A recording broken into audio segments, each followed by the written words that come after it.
Hello, everybody, and welcome to our commentary of Edward Scissorhands, my personal favorite Tim Burton movie. Not his best.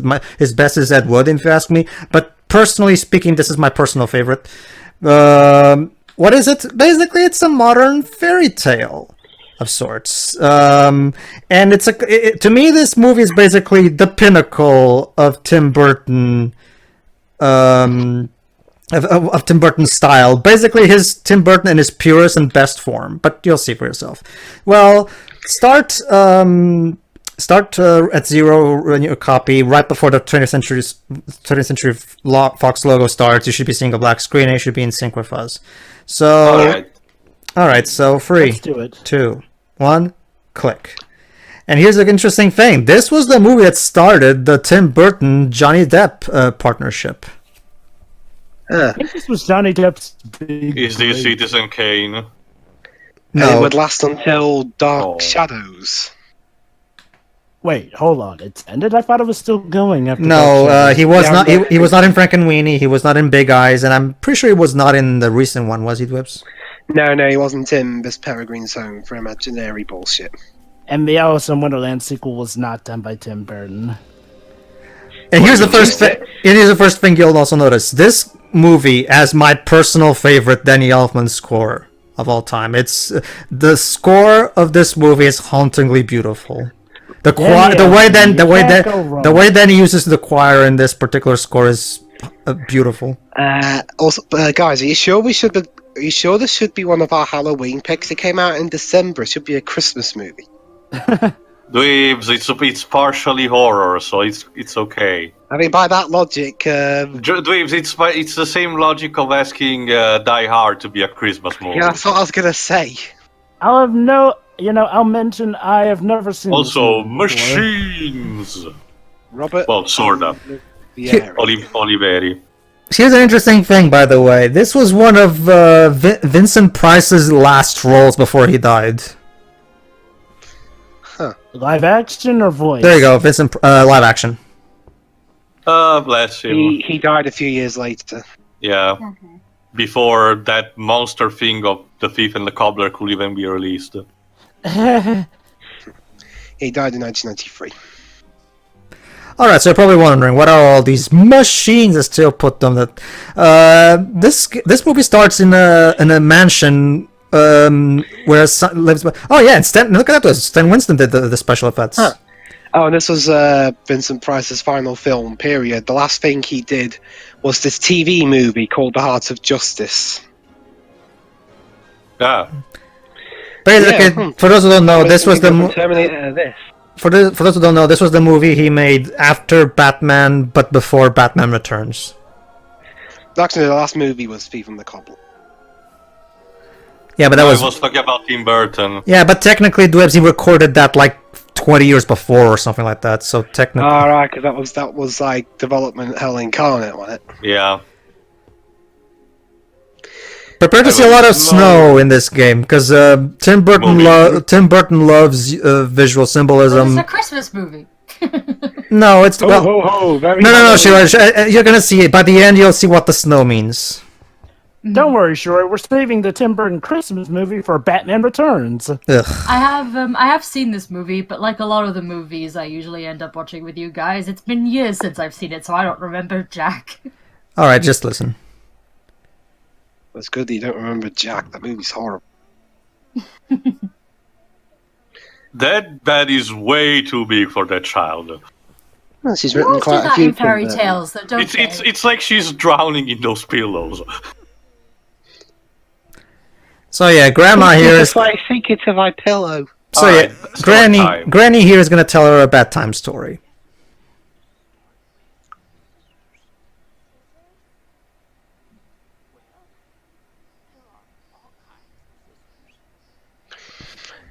Oh no, it's going to be a documentary on scissors. And there you go. You have to learn something. And there you go. That's why it ends the title. This is a story of a man that had scissors instead of hands. That sounds incredibly impractical, but let's see where this goes. If there's one thing Tim Burton was always good for, especially back in the 90s, was coming up with these incredibly unorthodox, wacky concepts Yeah. and turning them into genuinely great movies. And this is Tim Burton is partially to thank for the modern look at Batman. In fact, you know what, guys? I've got an idea. I'll be right back. Oh, No, okay. dweebs, don't grab scissors and just use them on the mic, please. Dwebs, are you gonna play Snippers Clippers? All right, yes, a Switch, I forgot. Also, despite the these, night before- being clearly a set, a mini model set, they're still quite nice. It looks realistic enough. That was definitely one of Tim Burton's it goes back. strong suits. It goes back to practical effects being much better than CGI. They age much better than CGI. Mm-hmm. I miss practical effects. I mean, not that they aren't around still, but Well, you get what I mean. Miller brought them back for Mad Max Fury Road, so at least there's that. And, I guess I and, just miss how when they were the norm. and Christopher Nolan is, of course, the guy who champions practical effects. There's no tomorrow, and shoves them all across his movies. True. And there he was. Oh, and he's gone. Okay, have I missed anything? No. Also, those houses. Yeah, this is. Are we in a Dr. Seuss Welcome to Tim Burton suburbia. Practically every suburbia in a Tim Burton movie looks like this. The suburbia in Big Eyes looks like this. The suburbia Well- in what? What about the Suburbia and the Batman movies? Well, Well, that's cheating, Jova. that's Gotham is supposed to adaptation. look that I'm talking way. about his original material, Jova. Also, I get what you mean, but I don't think this is quite vibrant enough to be a Dr. Seuss suburb. Well, I'm Right, sorry, yeah. Shiri, but the Cat in the Hat opening scarily resembled this. I know. Right, Nah, Um, it needs I to be am- more oversaturated, I think. Anyway, Since our this is- protagonist. Since it's a film about scissors, I managed to get a special guest with me. Snippers Clippers. Dweebs, I You- fucking knew it. You will not. I will not be responsible for what he does. He's 23, so therefore he should be responsible for his own actions at this point. Yes, I am. Don't worry, I've taken Anyway. every precaution to make sure my guest doesn't kill me. Anyway, Plumber works. Discount Sylvester Stallone. Anyway, the story the story that Granny was starting to tell about was the story of a mansion near this particular suburbia, where lived an inventor who came up with a man with only scissors. So we'll get back to that. For now, let's just check out the suburbia and see what kind of people live in here. Also, gonna allow the plumber is just called Guy. Yeah. I'll make, and also I can't make any promises that either me or Shiori will make any scissors jokes. Well, if there's one movie that I requires want to scissors make- jokes, it's this one. So Yeah. So I I'm guess not- I'm she's not a really- door-to-door seller. basically, yeah. but she's not really cut out for the job. so anyway, so let me Yeah, guess. those The nails. guy who So Jesus. Yeah. Fuck you. Bye. Basically, she's trying to sell cosmetics door to door. All right. It was a big thing in America up until some years ago. Back in the 90s, yeah. There was I remember I watched recently. There was an entire episode of Murder She Wrote dedicated to this. But she wrote dedicated to everything. Pretty much. Also, organ. Never seen an organ played. All right. I guess they're the they're moving pests from the house in the background. or there's a circus in town or something. Who's next on the list? Who will I annoy today? So yeah, no one is buying her cosmetics, so she's starting to get desperate. So she decides to visit the mansion since she has never actually visited that place Sure, before. why not? What could possibly go wrong? Because that never ends up with your head being cut off, does it? So let me guess. The guy who we saw dead at the end of the intro was the inventor, wasn't Oh, it? you haven't seen this movie, Jova? Yeah, I said earlier this is my first time seeing this movie. Oh, okay, you're in for a treat then. Me too, actually. You guys are in Welcome for, you guys, to Castlevania. you guys are in for a treat then. Anyway, basically, when people think of Tim Burton greatness, this is the kind of movie they were thinking about, like wacky, macabre stuff, but at the same time really bittersweet. This is basically this is basically the prototypical Tim Burton movie. Like practically everything that is great about Tim Burton is in this movie. You know, I love how the people are so nonchalant about there being a giant mansion up on not bald mountain. Fairy tale, Jova. The thing that I love about this movie is that it's basically a modern. What if a modern fairy tale happened in American suburbia? That's basically the concept of this movie. Mm-hmm. Like for example, one particular fairy tale that I'm reminded of this mansion here is the man with the blue beard. Mm-hmm. Because basically, for those who don't know, the Man with the Blue Beard is a fairy tale about this mansion that's near a town as well, and there's this weird man that has a blue beard and stuff, and he lives separate from the rest of the world, and this is kind of similar to that of sorts. Yeah, and there you go. Look at that. Oh no. There you go. See, Jova, there you see the advantage of having scissors for hands. You can build these amazing grass sculptures. Bushes. Yeah, bushes. Bush sculptures. That's where the animal bush sculptures from The Shining came from.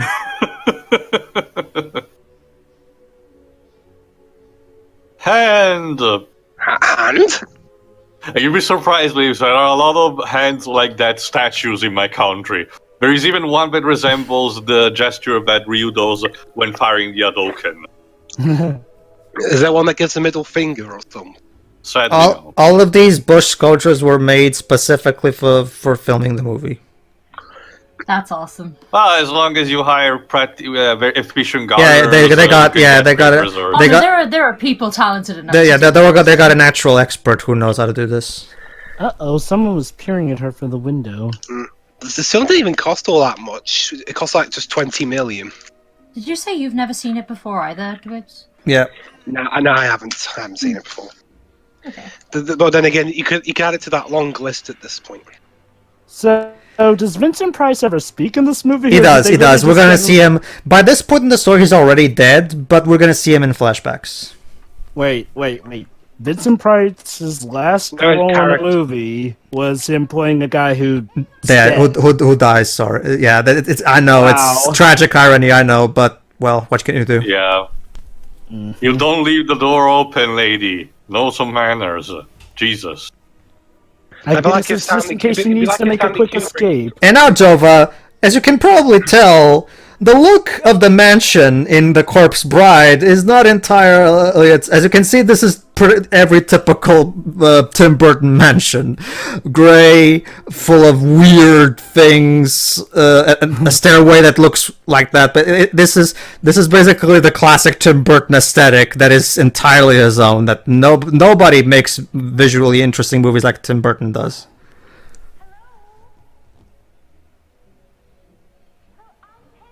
It's so weird. It feels like I'm in a combination of Nightmare Before Christmas with Frankenweenie.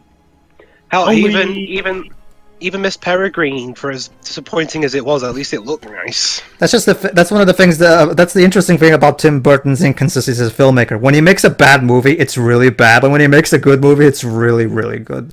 He's a filmmaker of extremes of sorts. He can't do middle ground. It's either one extreme or the other. You know, has he ever made a movie Did I drop? Not that I noticed. No. I couldn't hear you guys for a bit. Oh, whatever. Probably. Also, lady, you're gonna get a splinter. Watch out. You were saying, Shuri? I said he can't do middle ground. It's either one extreme or the other. All right. I'll be quite honest. I don't think I've ever seen a Tim Burton movie where the visuals are bad, though. No. If there's one thing Tim Burton always gets right, is the visuals. He's a technical master, basically. You know what's funny? There's actually this movie called Daddy, I'm a Zombie, which pretty much tries to... Boy born without eyes reads with his hand. Well, yeah, that's typical. I mean, Braille.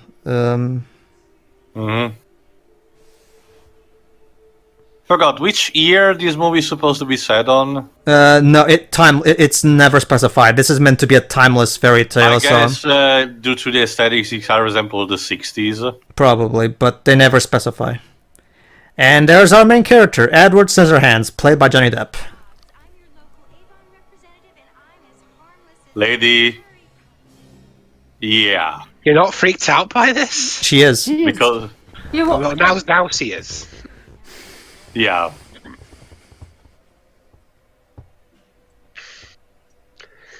And here, Johnny Depp typecast himself. Well, at the yeah, time, you it find it- was revolutionary. You'd be surprised, Dwebs. You'd be surprised, Dwebs. Of all the performances he's ever done, this is still by far his most unique. Most of the time, he doesn't even speak. Most of the acting he does is purely for his facial expressions. Mm-hmm. Also, Dwebs, This, one thing this to remember. character is of little words. Yeah. Also, Dwebs, one thing to remember about Johnny Depp, aside from Captain Jack Sparrow and the Mad Hatter, he pretty much makes it a thing to never peak. He often does roles that are dramatically different from one another, just specifically so he doesn't get typecast. Listen here. He didn't wake up. Who didn't wake up, I wonder? Mm-mm.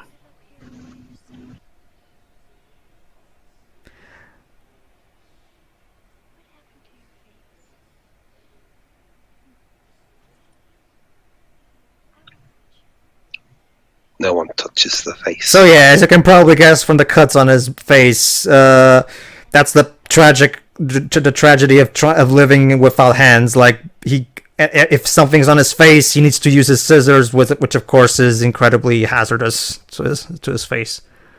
Yeah. It's like a vampire who bites their own tongue. I can imagine trying to eat would be a nightmare for him. Well, maybe if he doesn't eat fancies, he will be fine. Aw, that's nice. So yeah, she takes pity on him and decides to bring him home so she can help him a lot of it. But my guess is... Oh look, guys!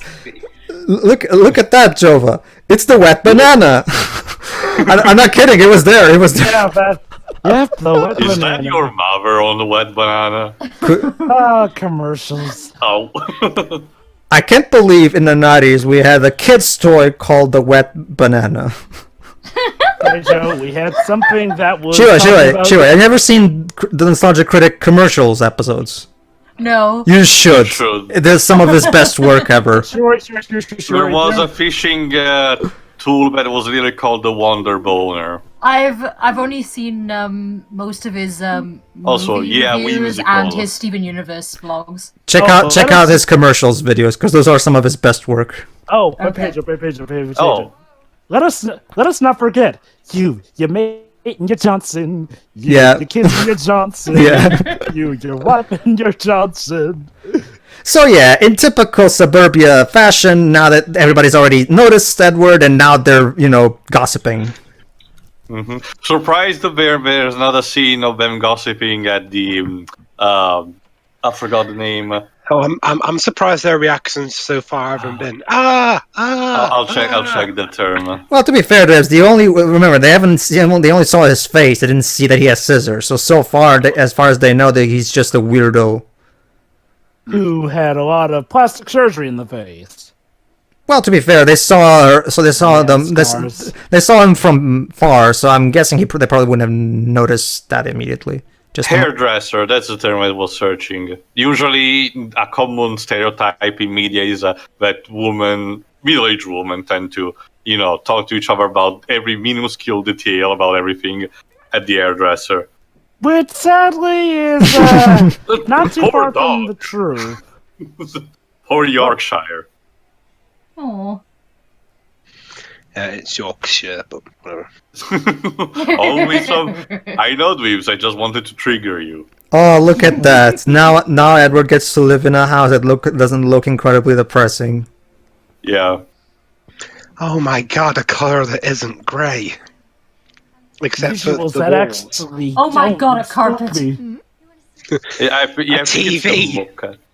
Also, since it's suburbia, it's obligatory to have a grill in the backyard. And yes, as you can see there in the pictures, this woman's daughter is played by Winona Ryder.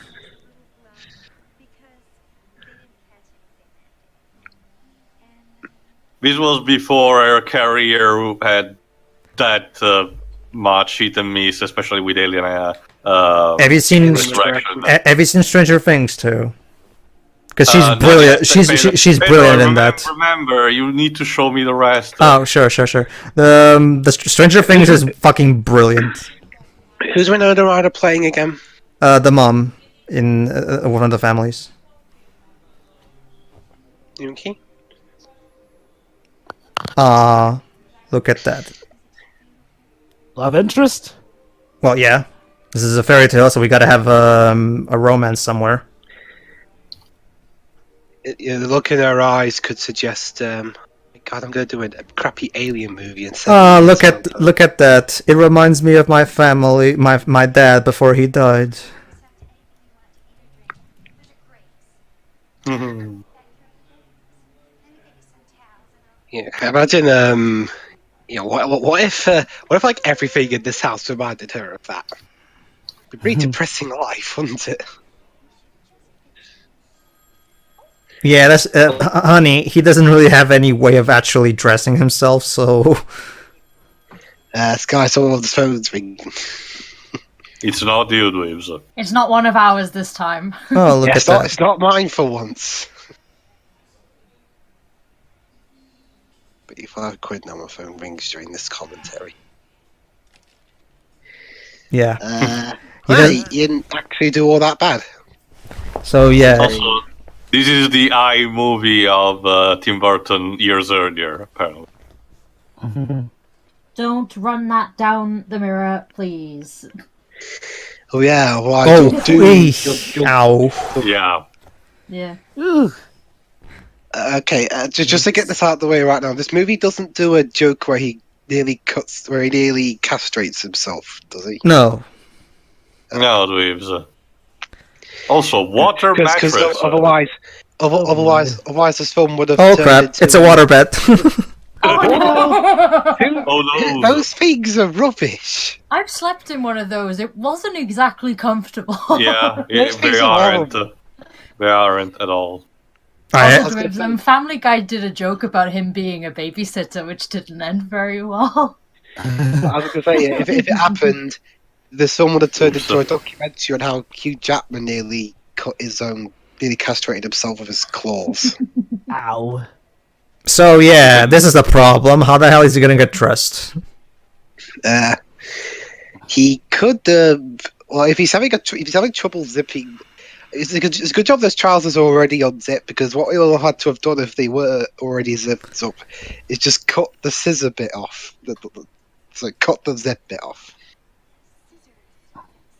Who's playing this one? I forgot her name. Dweebs, you have the Wikipedia page to check. I closed it.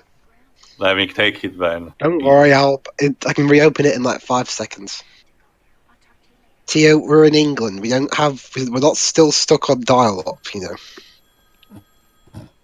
Don't even know what that is, but yeah.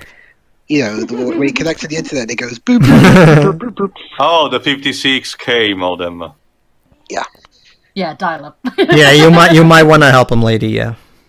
Yeah. Alright, what's the character's name? I forgot. Peg? I'll say. Yeah, I think it's Peg. Yeah. Peg Diane Bog. Weist. Diane West. Yeah. Okay. Yeah. She hasn't been relevant in a while, so. Sucks. Hey, you can be a barber someday. There you go. Be careful with the throats. Oh. Yeah. Crap. Oops. Don't worry. One of the things that I like is how Burton does take his time in really showing what's it like to live life the way he has to live with. The way this film looks reminds me of Big Eyes. Same. Well, yeah. Like I've said, Dwebs. Every live action suburbia in Tim Burton movies always looks like this. This is kind of his trademark look. Yeah, I guess. Well, then again, Big Eyes was shot a little brighter than this, so. Plus, it was made 24 years later. Thank you.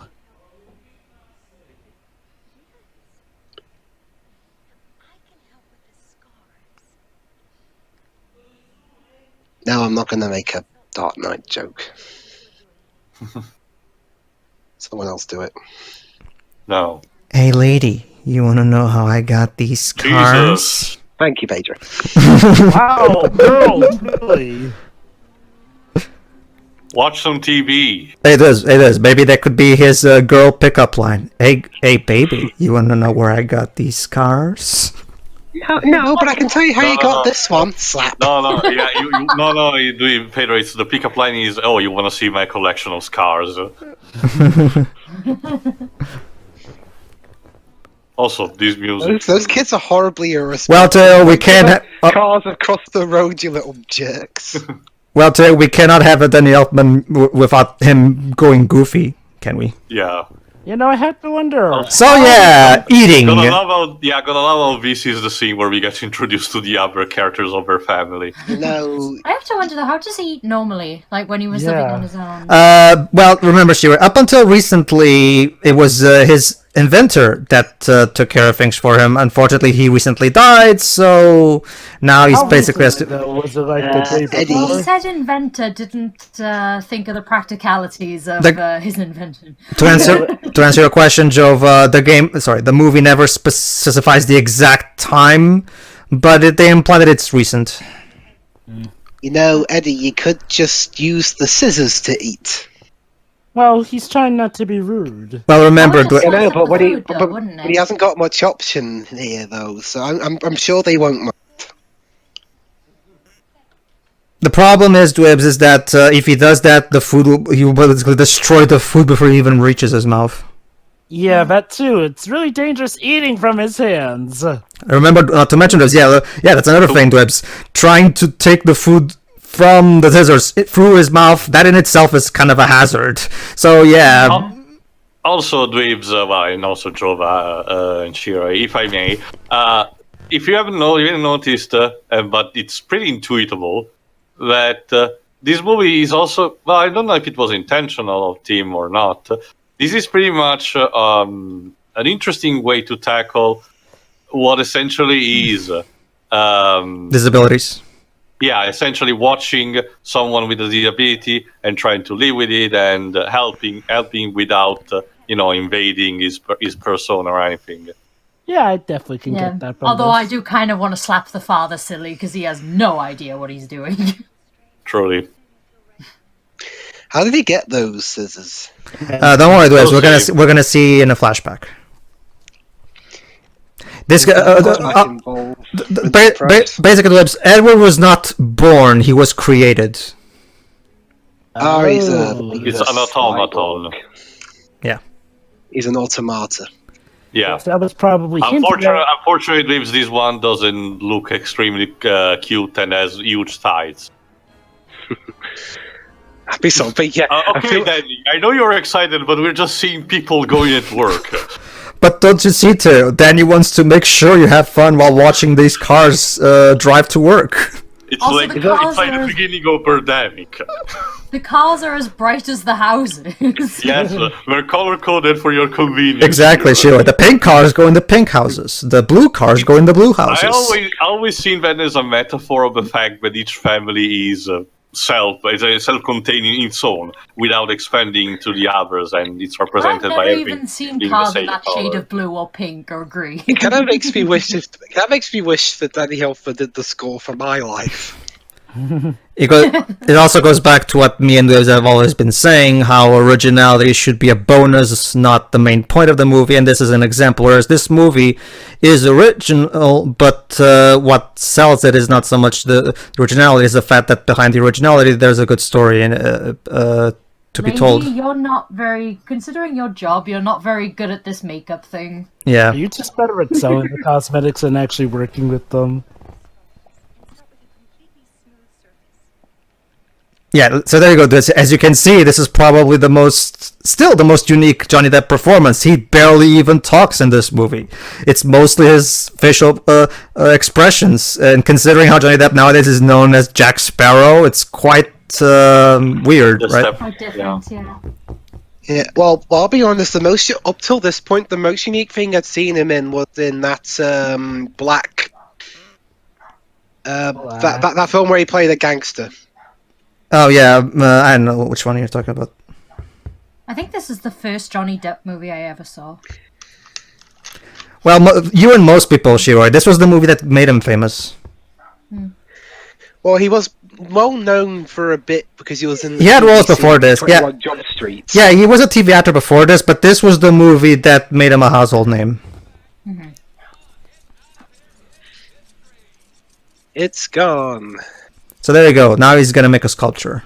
Let's see what it Gotta is. cut fast. Oh yeah, that's another thing. He's a master bush sculptor. He cuts. He can make a sculpture incredibly fast. It's the most advantageous you could have. Your hands are literally the scissors, so you don't have to. Oh, that is awesome. Now you have a T-Rex bush. Congratulations. Now, Can how I- do you reach can I- up that high? Maybe now Mario can possess it with his hat, and he can roam around with it. Black Mass. That's what the film was called. So yeah, now all of the neighbors now are constantly calling to tell her. So who is he? Tell me, who is he? Mind your own business, bitches. Yeah. Have I was a gonna say- fucking life. I was going to say, he's none of your business. Now leave me and him alone. Well, look at that, guys. He made the whole family as a bush. Oh. Nice of him. Hmm.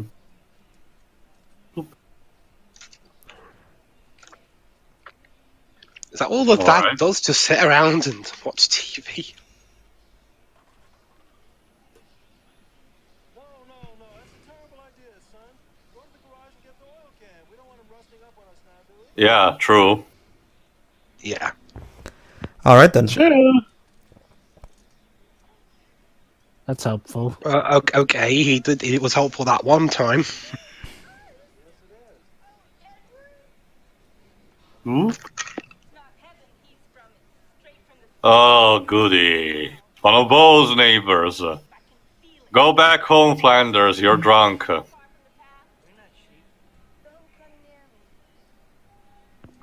then why were you walking towards him then? Just gonna be Don't here come back. drinking beers and look at sports because that's what the average 50-year-old American does. The bogs. Jesus. Aye. Hermit crabs. Oh, for God's sake, I bring him home for 2 days and people are crowding my door. Yeah. I'm usually the one who comes door to you. It's not vice versa. It's a small city, so news run fast. That fast, though.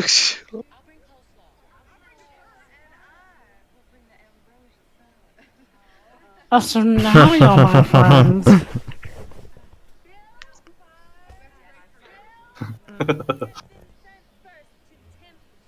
Oh, fuck you. You're almost as annoying as the religious bitch from Ghost Stories. Or in, well, no, at least that one wasn't unintentionally funny. This one is just annoying. Yeah, she had some funny stuff about making little jokes. This involving one is just as gut-wrenching as the one in The Mist. Don't worry, But don't worry, she's not movie was prominent. actually I know, but yeah, because in The Mist she was actually a plot point, sadly. And look at this, it's also useful for food.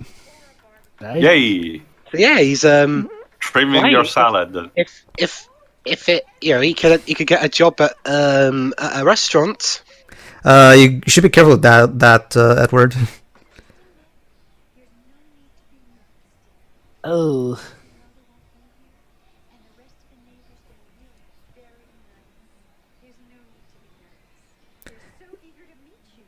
They're nosy but nice. I could cut it out for the.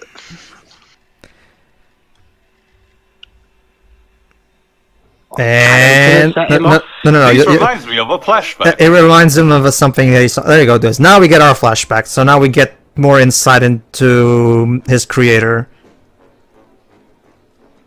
And now, Powerhouse from the Looney Tunes. Ice cream in a That looks like toothpaste. Yeah, this is probably a reference to the baby bottleneck short. Yeah, pretty much. I don't. How did this film only cost $20 million with all this going on? Because practical effects are cheaper than CGI whips. Surprisingly. How much more work it looks like they're putting into them. Also, how much you want to bet that some of this is just the stuff Tim Burton makes in his spare time? Probably. Yeah, he probably made half of these in his shed. Not to mention, that Tim Burton is an animator, and he also not just stop There motion. he is. And there's Vincent Price in his last live action role, sadly. Well, at least it's in this film, not Yeah.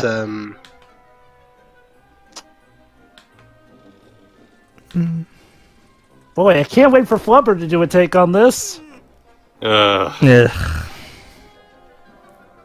not a Flubber fan. No, not me at least. There are Flubber fans. That's news to I'm me. okay with the Flubber movie. I mean, it's not the worst thing ever. And I'll admit, when I first saw Well, that's it, the problem, Jova. A lot of, like, 90% of the characters are so mean-spirited. Okay, basically, Shiro, what's happening is he was seeing Diane open a can with a can opener, and that triggered a flashback to the machines that the inventor used to make. Is that what we're watching? This clip here. Yeah, this is the first flashback. Vincent Price. So there you go, Shiro. This is the scientist that created it. There you go. See, this is what Edward was like before, when it was. He started off as a little automaton thingy, and the first thing is we give him a heart. His heart's made out of pastry. And we cut back to here. When do we get to the obligatory everyone's an asshole to him scene? Eventually. We already Shiro. did that. surprisingly, the townsfolk seem to be actually taking. Wait for it, Jova. For a movie and that for- this is just bound I to know. happen. Not There's just probably gonna be a part where he gets chased with torches and pitchforks. No, it's not so much that. It's more so that the fact that the problem is that there's going to be some things that unfortunately there's going to be his hazardous scissors eventually, of course, will eventually result in problems. Sadly. That's a shame, because I actually do like how this movie is breaking the norm so far by actually having the public not immediately fear him. In fact, if anything, Well, they're- only the religious nut jobs seem to be hating it. So You know, and like, if this film had a higher age rating, you'll probably start with him accidentally slitting someone's throat. yeah, imagine that. There you go, Dibs. Now they're making the scissors jokes for you. Oh my They're only god! funny when I do them. Oh, Even Shut though up. I'm not that funny. Those kebabs are so fake.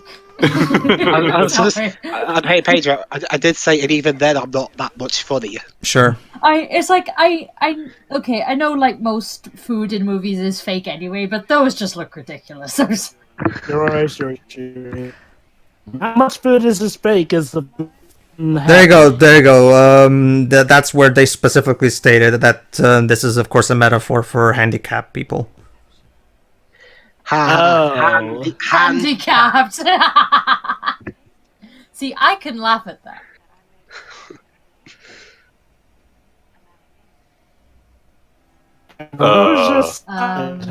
Missy, are you trying to seduce me? Oh, he's Johnny Depp. Remember, Theo, this is Johnny Depp in his 20s, so this was back when he was the teen idol of and stuff. I do believe Johnny Depp is one of the few men to be rated as sexiest man alive twice. Yeah. So this was back when he was at his prime of sorts. And that was before he won the award twice. Well, I think it's at like 20s at this point, yeah.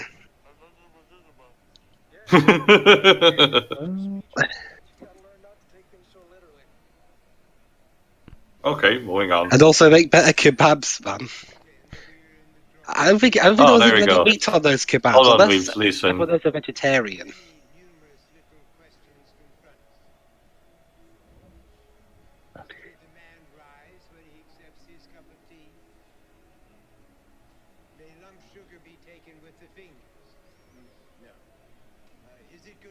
So there you go. As you saw there in the final picture, he was actually supposed to make Edward a complete human being with hands.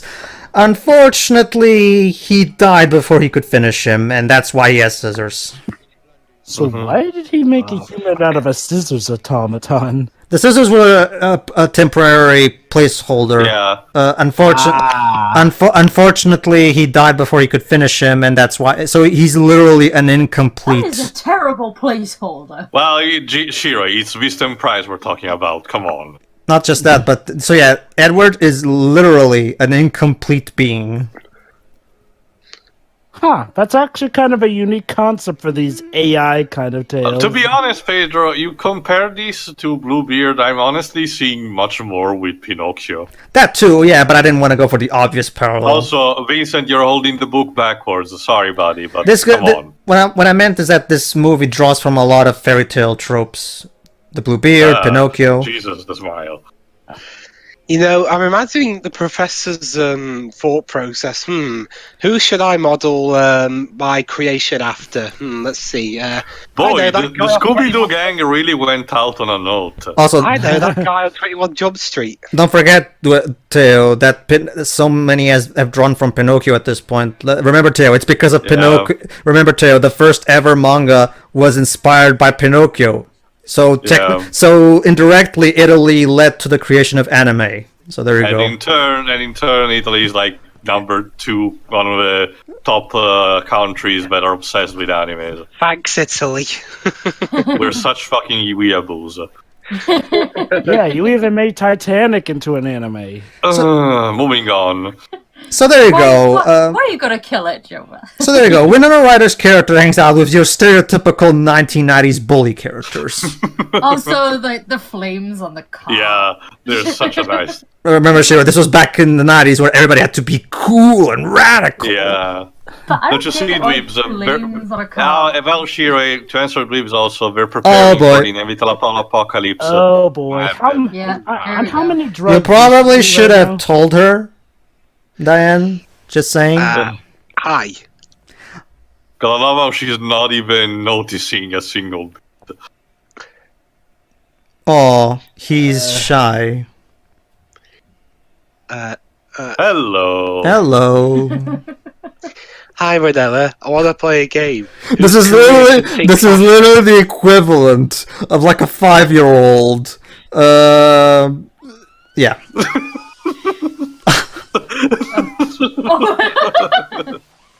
Hilarious. How she blows!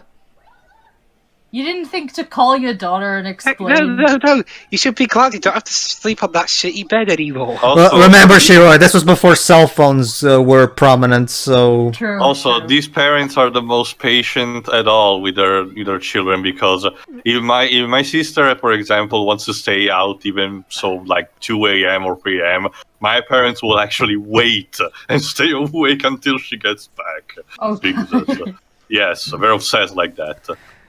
So, yeah, you probably should have done this before. Yeah, I was just going to say, why didn't you do this before? Well, they Also- probably didn't think through. I mean, No, you they know, can't. that was one thing, but, you know, giving the guy with scissor hands the waterbed.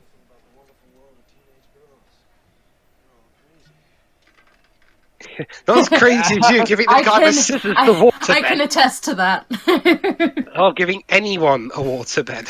Oh, those Serious. crazy teenage girls making such a big deal of finding a stranger in their bed. Also, gotta love that he's reasoning this with a glass of scotch. So, Shiro, were your teenage That years wacky? I think we just saw. people Hey, in my Teo. bed. No. Hey Teo, I think we're seeing. I think we're taking a deep insight into this man's psyche. Pretty Well, much. let's see. He Look was- at that, genius at work. There, get it? That's Genius also at work. funny. Ha ha ha. Also, funny. all those trophies. Again, this room is an orgy of evidence about this guy. Let's see. He lives with his wife, who's kind of a hit and miss saleswoman for cosmetics. Ah, His right. He son- never tried alcohol Oh before. boy, he's about to get plastered, isn't he? Let's see. Or the alcohol's gonna mess with his system.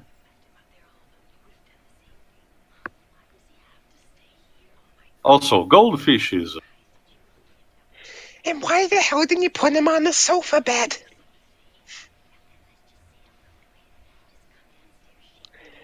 That's what we call what do you guys call it in the States where a chair comes out your where a bed comes out your chair? Bunk bed. We, Wait. we- Hold on. Oh wait, hold on. You're talking He's about it coming out of its chair? he's asking what you call a sofa bed. Is it just a sofa bed, or is Yes, it like... we call it a sofa bed. Yeah, there we go. I thought you had another wacky name. Jesus, Like, Edward. or something. Don't die, Jova. Well, remember, Dwebs, that first time drink. Yeah, you're hearing about Oh, and hey, look, it's that song. For You're Fat hearing Boys about how Live. Johnny Depp. You're hearing about how Johnny Depp behaved on set on some films on occasion. Kind of makes that bit a bit harsher in hindsight. Interesting choice of music. Tom Jones song. Doggy! Please don't trim the doggy. Yep, Tom Jones. Tom Jones. Yeah. If you're Welsh, you definitely know who Tom Jones is. Just ask Siri. Yes. And even if you're English like me, you know who. Yeah, One of the few things Wales rams down your throats. yeah. Edward has become a bit wary of drinks. I have never. And look at that! The boy decided to bring Edward for show and tell. He's like a Oh, superhero. that looks awesome.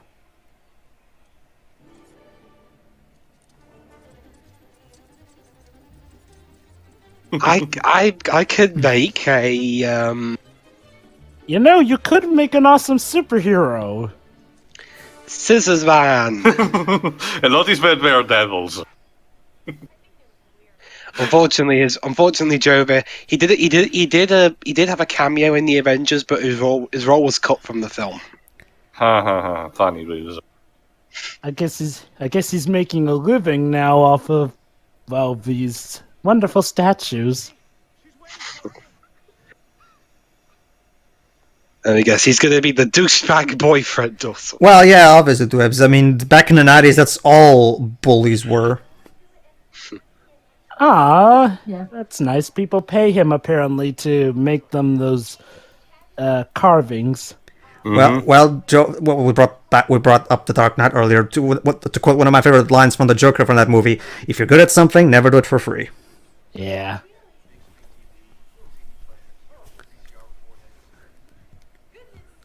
Ah, he's getting better at this.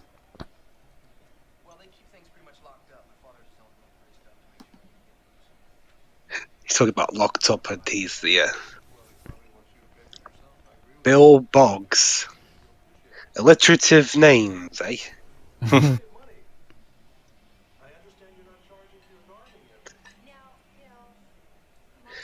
Yeah. He could actually. I'm not quite sure opening, even with scissors as hands. I'm not quite sure opening a barber shop's a good idea.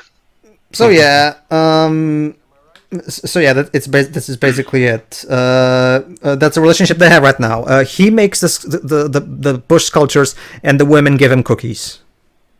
Ah. Yeah. Oh. Oops. Oops. Oops. He finds it funny.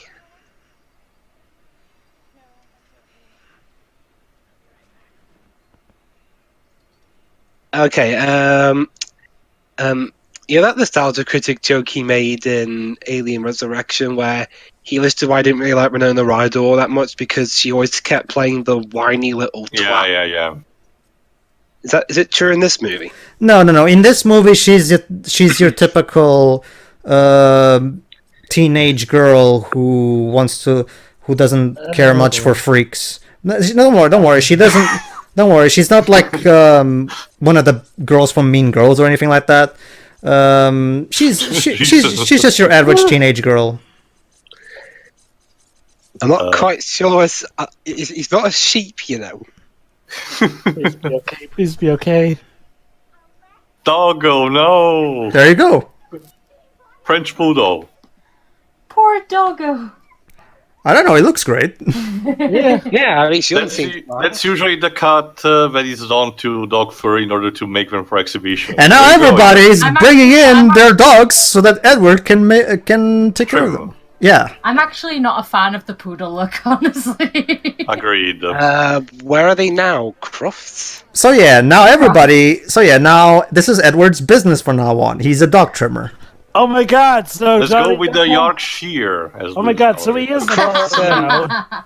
Crufts is basically the big dog show here in UK. Hopefully, they realize that this is for hair trimming and not for neutering. Yeah. Jesus. And then that guy that guy who used to do the American Price is Right comes in and says, "Don't forget to have your pets spayed and neutered," and then they end up getting. There you go. Looks like a lion. Poor guy. Just what the customer ordered. Okay, someone's Sorry, getting a I'm bit too enthusiastic about this. Also, lady, you may want his hands to be sterilized before. I literally just said earlier, I don't think this is a good idea. Oh my god, he literally is a barber now. This is the precursor. Oh god, no. Get. Yes, the precursor to Sweeney Todd. Yes. Yeah. Well, considering the hand movements, especially between one of the songs, yeah, this is a. She literally gets turned on by Caesars, apparently. Can you feel the tension, guys? Yes, I can. Well, Yeah, you can. Jova and Shira, this is...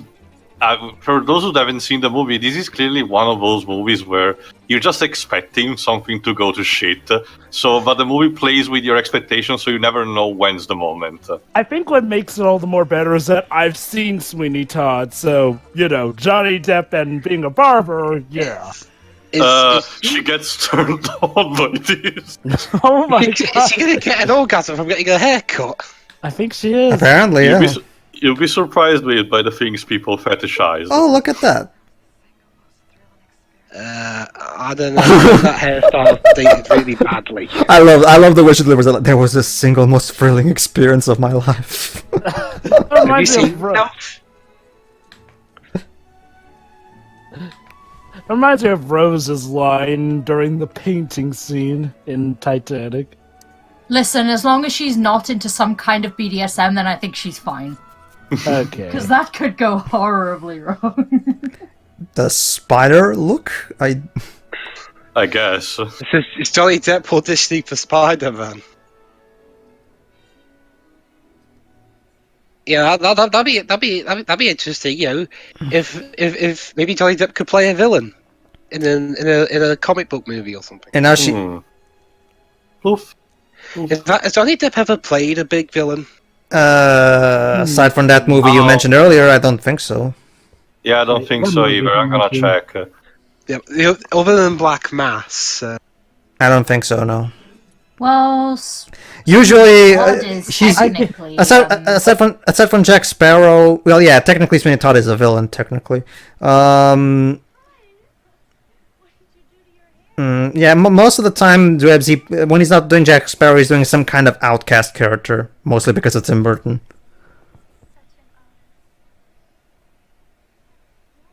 Yet he's right here. Great, so then you know all about it. Well, that's I think he was the villain in The Astronaut's Wife. Maybe. yeah, well, just a little. Anyway. Edward? No. No, Yeah. no!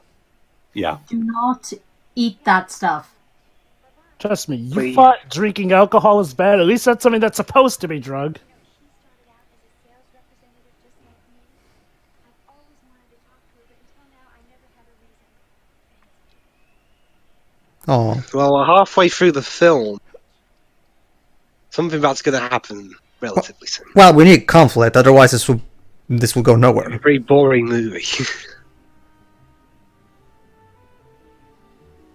Wow, the everything. person who wrote this film went on to write a few other Tim Burton films. The following year, she wrote. I know it's not Tim Burton, but she wrote The Addams Family after this. Which I am shocked was not a Tim Burton film. Well, Like, you think that they would Yeah, have done that. of all the films, I'm actually quite surprised never did they get Tim Burton would have been perfect for doing those movies. Well, I guess Barry Sonnenfeld. However, there's yeah. still something that Edward is not having at the moment. Well, Barry Sonnenfeld and Tim Burton have both used the same guy for production design, Bo Welch. Yeah. So Maybe that's why they felt so similar, Jova. Probably. Aw, Edward is jealous. Mm-hmm. Ha ha ha ha ha ha ha. Sharpened up. Is he going to use his scissors as a key or? Lock-picking master. Jesus, that dog. Wow, that's a pretty interesting spike haircut for a dog. Also, interesting to see how the suburbia has mutated thanks to him. Yeah, he's going to use his. There we go. Master of unlocking. Wow. Well, I'm predicting the very next thing. I'm predicting the very next thing, and I'm not even reading the Wikipedia article. Okay, keep that lockpicking in mind for later.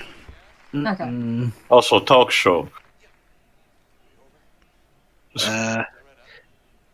Also, the ridiculous TV host suits and. Yeah. The best part about it to him is the friends he's made.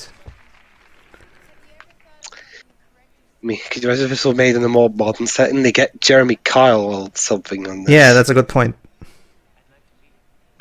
Oh, there Maybe you go. Conan O'Brien. Meet who? Conan O'Brien. Conan, wait, he was a You thing in don't- 1990? Yes, I think so. Well, remember, Dwebs, he started out as a writer for The Simpsons. I think he was still writing for The Simpsons at this time. No matter what, Edward will always be special. Hey, come on, guys, clap. That is actually an interesting point. He loses his sister hands and he's just like everyone else, but, well, what does he want? A challenge with Freddy Krueger. So does that And mean I- that he will be playing NES with him? Now I'm playing with power! A Nightmare on Depp Streets. Nightmare on Depp Street.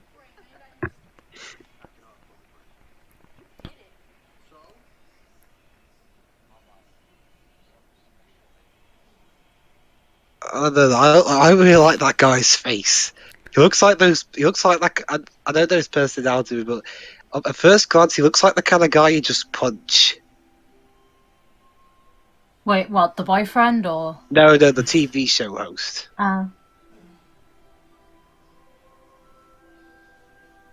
I fell in love with my TV. Oh crap! Mm-hmm. Unfortunately, when he gets nervous, he tends to snap, literally. Also, what a douchebag. Also, who watches TV scene like that?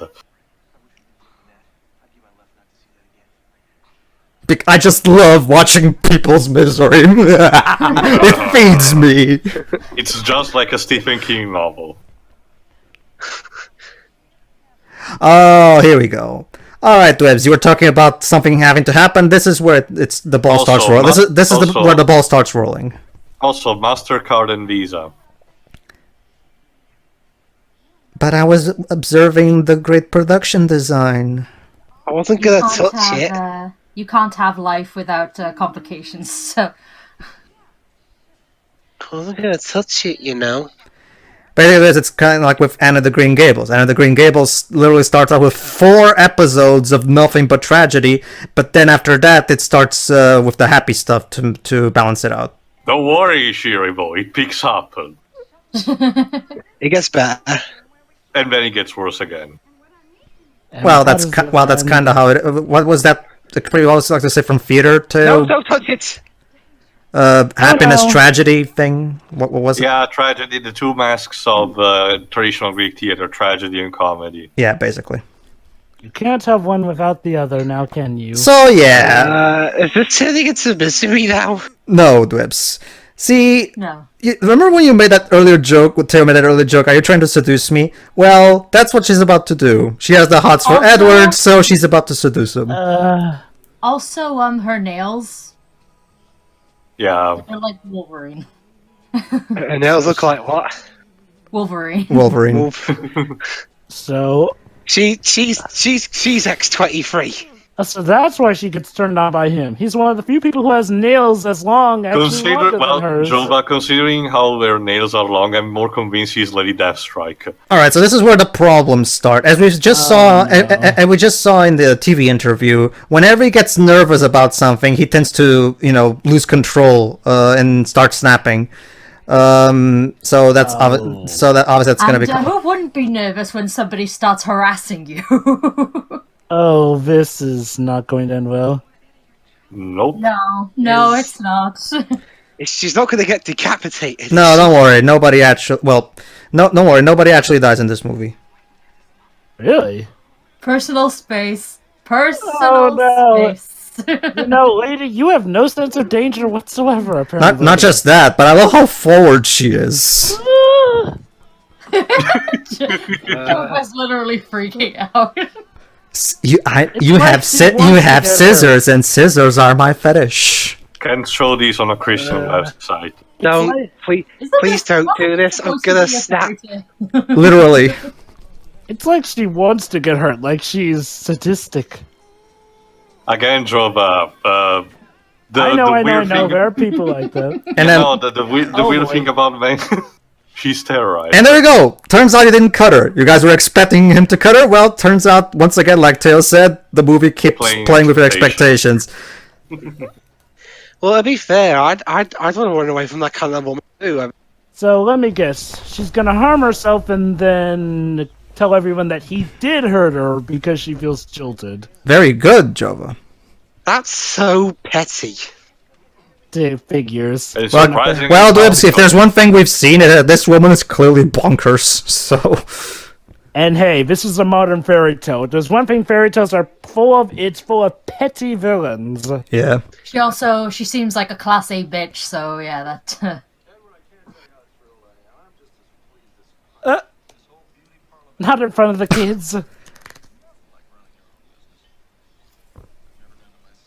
I love how I love how the father just takes Edward like he just found an extra penny in his pocket. Like never at any point does he even frown an eye at everything that's going on. He just accepts it immediately.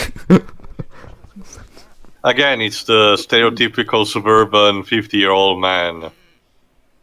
Bank. It's literally just bank. Really? Well, look at it this way, guys. It's easy to understand. It's succinct, to the point. It's just called bank. This city is short and to the point. Yeah. It's where they serve the beer, the one from Steve. Hang on, I go on a bit closer to home. Dwibs, the British, like the biggest game retail in Britain is called Game, okay? Look, guys, he can get a handicap placard. Oh yeah, because those don't cause more problems than they solve, but I'll be getting personal here. Right, so let's leave bank and go to house. Bank. I love the dolphin sculpture. So, Dwibs, you guys literally have a game show called Game. Yeah. No, it's a game shop called Game. Kind of similar to GameStop, Jova. Yeah, Yeah, but except ours is just called Game. Huh. So there you go. Now the boyfriend wants to take advantage of Edward's lockpicking abilities to try to break into his father's, so he can take something and stuff. I can always see the snowballing into things getting worse. Mm-hmm. It's not gonna go a blackmail or anything, is it? Yeah, that's one thing that I really like about the eventual dark turn is that most of it actually comes from the meanness of the actual citizens, not so much Edward's. It's not so much a misunderstanding. It's more so the fact that the people try to take advantage of him and end up turning against him because he won't help them. I love how they have Edward disguised.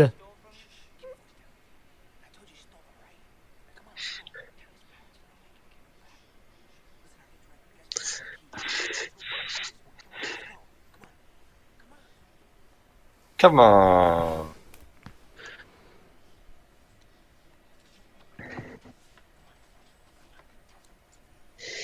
Okay, so here's the plan. We're going to break into the house, open my father's door, and then we'll abandon you here and tie you up to make it look like you did it. And you were Let me behind guess. everything. I wouldn't be surprised if his father finds him and Edward accidentally hurts him in the process in self-defense. Well, crap. The alarm. Well, that's, yep. Wow, really? Yep, exactly how I thought it was going to go. They're going to leave him there and have him take the fall for it. And there you go, Dwebs. This is how the dark turn comes from a direct meanness on part of one of the villagers, not so much a misunderstanding. It's technically it is a misunderstanding, but it doesn't come from the typical stuff that you see in these stories. It's more so. You know, it's funny. Pedro said earlier that the film manages to subvert all expectations we make. Well, the ones I've made have come pretty true. Well, once you've seen enough of one kind of movie, you know the formula, but, like, the stuff that happens in this movie is the same thing that happens in similar movies, but the order's a bit out of it. I will say that, yes, this movie does work in subverting our expectations, mainly, though, like Shuri said, for the order of which stuff was done. And I'll be quite honest, the fact that there's even this much time that the people are okay with Edward is in and of itself a subversion of the trope, because normally the idea is to keep the person... Normally they just go, oh, it's a freak, and shit. Wow, I gotta say that the police are fast responding to an alarm. Well, you know the usual joke, Dwebs. The police is never around except when you don't need them. Anyway, go on, Siri. So yeah, as you can probably guess because of this, he's not going to be labeled by the entire town as a criminal. Because Marvel citizens. Well, in this case, it's justified, fortunately. It truly is a superhero story. Yeah. The sad thing is a fairy tale superhero.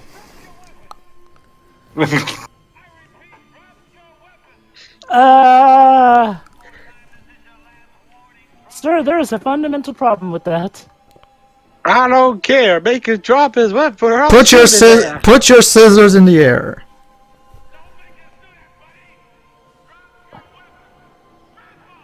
And they kill Edward and he dies. And that's the end of the movie. Oh, never mind.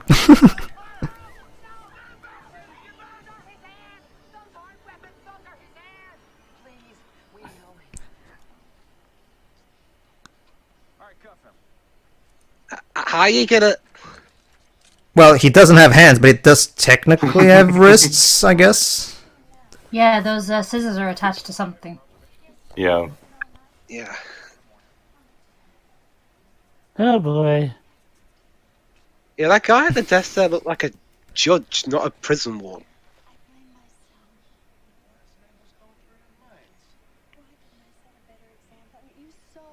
Sorry, your daughter thought it would be cool. Well, it was more like the boyfriend thought it would be cool. Yeah, the boyfriend made the daughter think this was going to be cool, as he told me it was going to be cool. So the parents think he did it so they could get money for them. And Edward is not going to tell them the truth because he doesn't want to incriminate Kim and... yeah.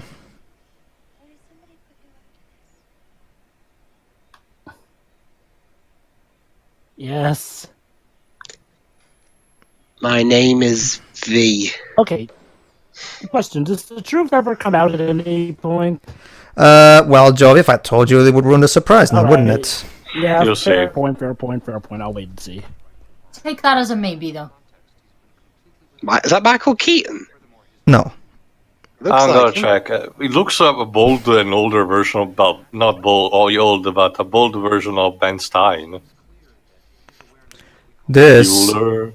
But this Bueller. guy has at least a little bit of a degree of acting ability. Yeah. I know, but at the same time, I don't know. Ben Stein's awful acting, while awful, it's so mesmerizing to me. It seems intentional, even. Mm-hmm. Even then, that couldn't save Son of the Mask. Well, for all the 3 minutes he was... What did he say? I just said, No, the police officer, what did he say? You watch yourself now. But basically, he got out on bail. Mm-hmm. I wonder what it's like getting out on bail. Oh, in you're this stealing this movie. Round here, it's only if the police really think so. I guess in the States, if you pay enough, you get out on bail. It depends on the crime that you've committed, and this is his first offense. Nobody really got hurt in this experience. And if you Also, notice the van in the background. yeah, What is the sign was on it? News. Grr. No, it's not just that. The symbol that's on top of the van. What? Pay attention to when you see. There you go. There's an hatchet on it. yeah. Not just that, but Dwebs. Like I've told you, this town is succinct. It's short. It's short and straight into the point. But it's so unimaginative. It's like South Park. It's a small town and nothing happens. Really, we swear. I'm sorry. It's a real bugbear of mine, no matter what film does it.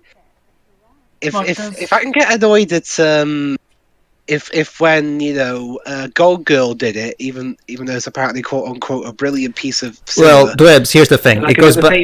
But here's the thing, Dwebs. It goes back to what I always say. This movie actually has a good story to distract you from that. Whereas Gone Girl, even though the news and bank stuff, that's completely irrelevant to the quality of the movie. They're just literally background details. The problem is that when it comes to a film like Gone Girl, you're not distracted by the story, so obviously you're going to notice it more. Whereas in here, you can noticed it.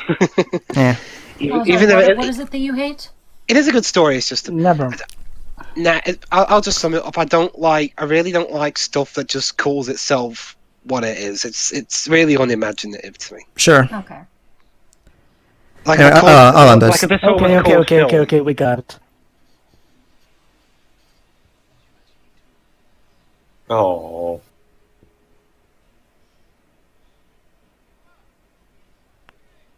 Kimba the White Lion. No, don't you see, Pedro? Since they made it, it's not interesting anymore. We need to focus on Lion King. He's angry. Well, to be fair, he's kind of justified in being angry at the situation. I was just saying he's angry. You don't like me when I'm angry. It wasn't my dude. You know I didn't want to do it. But you did do it. I don't get why you give such a shit anyway. Charming. Well, yeah. If he's not gonna tell the truth, you could too, girl. Oh, crap. Also, because maybe he's a blindside nicer than you are. Just Pedro, I thought you said there weren't any deaths in... Well, Devs, have you seen any dead bodies yet? It's like in Yu-Gi-Oh! No. going to be one. It's Well, like in Yu-Gi-Oh! No let's one wait and actually see. dies. Look at that.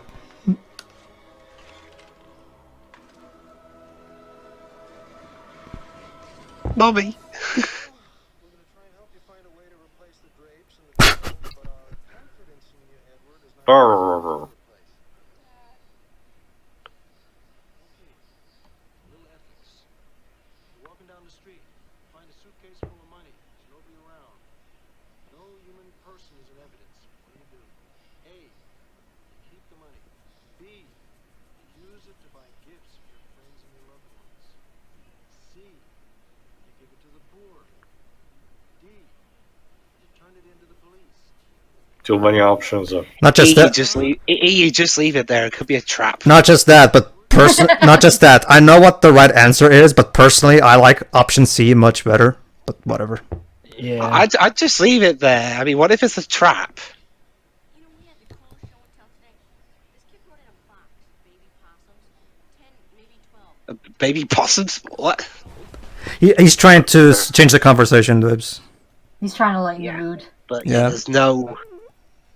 No one likes an awkward dinner table conversation. No one. Mm-hmm. I wonder what kind of cook they have. Wrong answer, Edward. The world is more complicated than that, sadly. Dope, everybody knows you're supposed to give it to the police. Good thinking, Kevin. Well, think about it, you guys. I mean, that's the nicer thing to do. That's what I would do. We're not trying to confuse him, Will. We're trying to make things a little bit easier for him. So let's cut the comedy for a little while, all right? Yes. Okay. Master comedian. Okay. Look, Kim. we're now getting into the serious part of the story, so please cut the comedy down, okay? I wonder if that's what the writer told Tim Burton, or if Tim Burton told the The writer. comedy was the first half of this movie, guys. You gotta chill out. If anyone would have told someone something, Dwibs, it's probably Tim Burton, because if Batman Returns is anything to go off of, the guy really has a thing for having atmosphere go the way he wants it to. Maybe like So a lot poor, of themes of that poor movie. dog still has that gun. Look at it.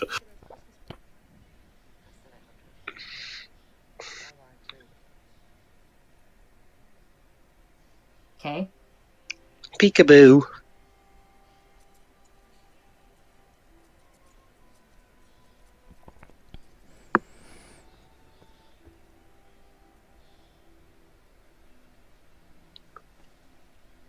Also, yeah, it's almost Christmas. So. Merry Christmas. Who has a white Christmas tree? I guess it's. I guess. Uh, Hey, there's a song called "I Dream of a White Christmas." So, That's for snowing, not for white trees. well, hey, it's that's one way you can move up to it. I mean, what if maybe there they're isn't gonna, any? well, Theo, maybe they're gonna pull an Alice in Wonderland and they're gonna paint it green. What part of Maybe. the country are they in? Generic American suburbia. Yeah. Because if it's California, then you're not going to get any snow. I don't think. That is the biggest roll of toilet paper I've ever seen. They stole it from the big friend. Well, it's a good thing at least one of these characters is definitely entirely happy all of the time. Yeah. Also, normally I would say it's exaggerated, but for American standards, I'm pretty sure this is common thing at Christmas. Yeah, and it's like I said, they probably stole that from the big friendly giants or something.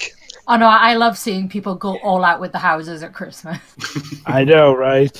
There's in a town called Kamalin, which isn't that far from me. Some people will like decorate the bushes in their front gardens, like every inch of house covered in freaking lights. Jeez. Yep. It's hard to tell the front doorway from anything else.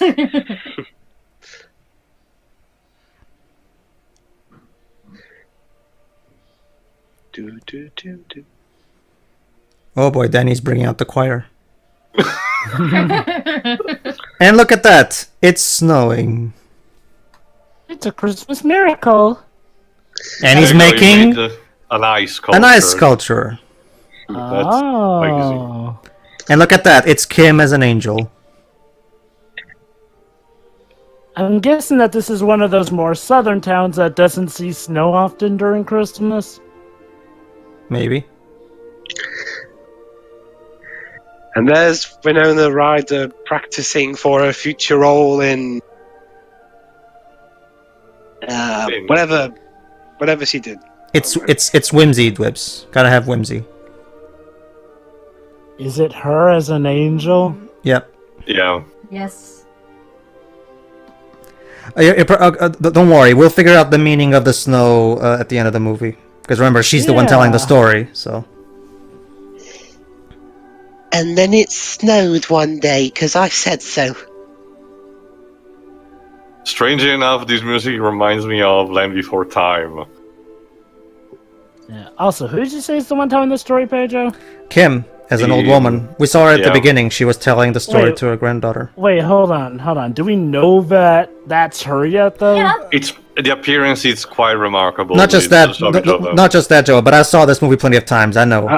Oh, oh, I never crap. remember. This is my first time seeing. Oh. Also, he just did the finger point. Don't worry, the fact that it's her telling the story doesn't really mean anything.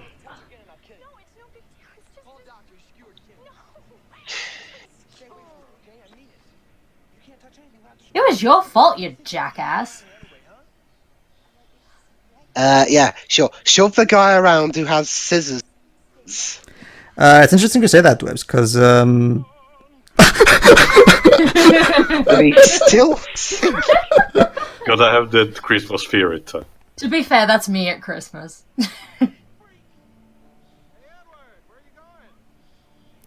So yeah, well, only 1 hour 18 minutes in, and only now they're calling him freak. Impressive. Normally this would be like half a movie about changing people's minds.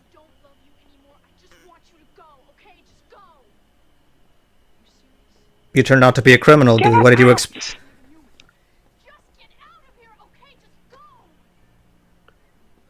Yeah, not so nice when someone's shoving you now, is it? Dad, did you see where Edward went? Oh, I don't know.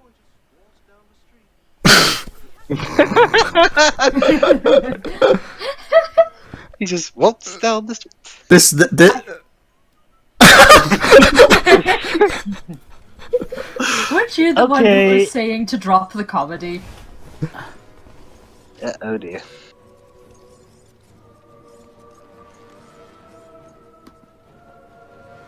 He's gonna snap everything out of anger. Yeah.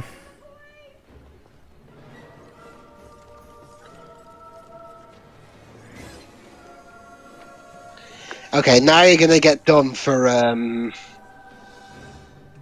messing with the. This is his first. Jesus. This is among his first times feeling actual anger, so he doesn't quite know how to handle it. This organ thing. I'm guessing this is to keep Satan away or something. I don't know. To keep Satan away, play the organ.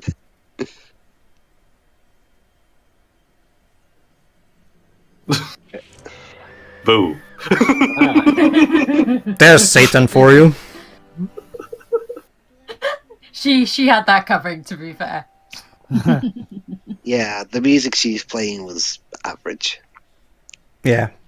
Let Danny Elfman do the music instead, honey. And by hands, I mean not hands. Yeah, I'm here to see the man with the hands. Okay, do we bring my husband out, or my daughter, or anyone on planet Earth that has hands? You know, You cannot say. You have to say hands, because otherwise it's a microaggression towards people who have scissors for hands. yeah, that's what you should have said earlier. Alright, calm down, go on home. Calm your tits. Let's go home. Go home. What if he bursts into our homes and stabs us? They better reach him before the police do, though. And now I can't even call. Now I got to call my garden piece the one-legged ballet dancer. That's actually kind of unique. But it's not going to sell very well, though, is it? Who knows? Mark's changing. Oh, there you go.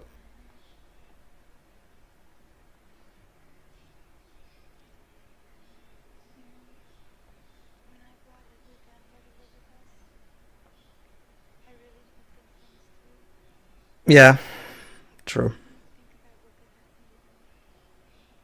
She let her good nature get the best of her.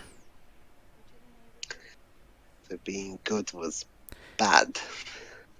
That's called moral ambiguity, Dwebs.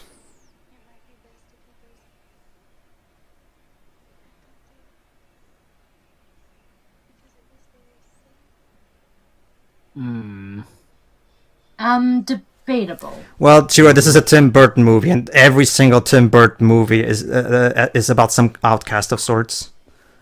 What about Nightmare Before Christmas?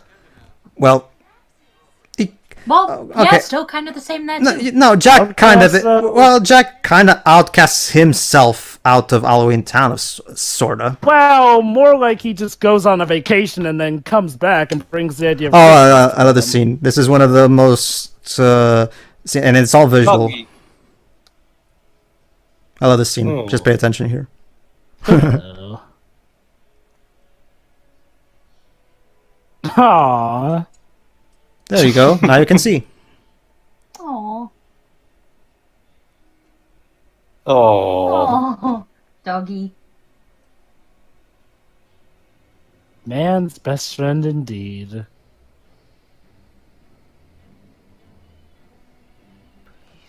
Uh-oh, Danny's getting upset. Oh, fuck.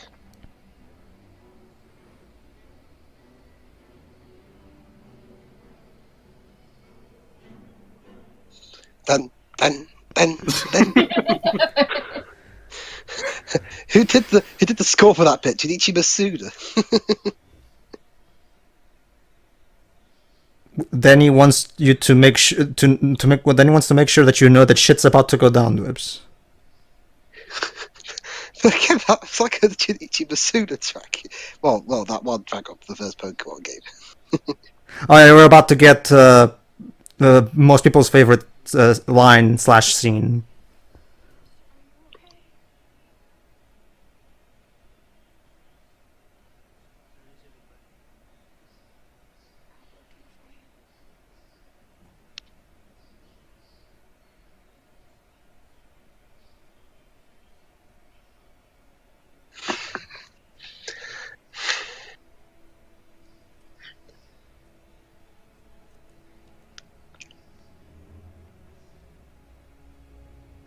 I'm not quite sure I should.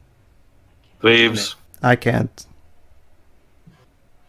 Yeah, I'm not going to. These hands aren't really made for. He's afraid it'll hurt her.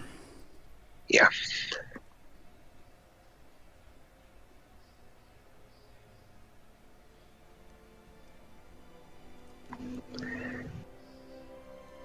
There we go. Aw.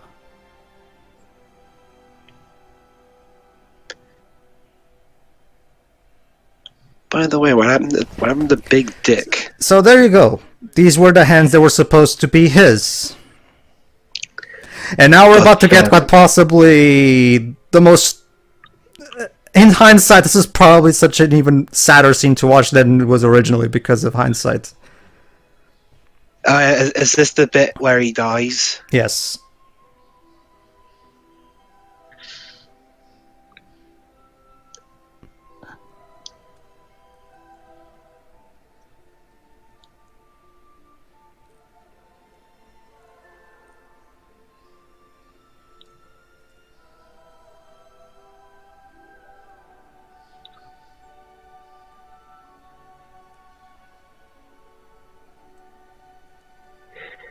Yeah, I can imagine this must have been pretty cool for Johnny Depp. I mean, he was in a TV show and now he's acting alongside Vincent Price. Yeah. Yeah.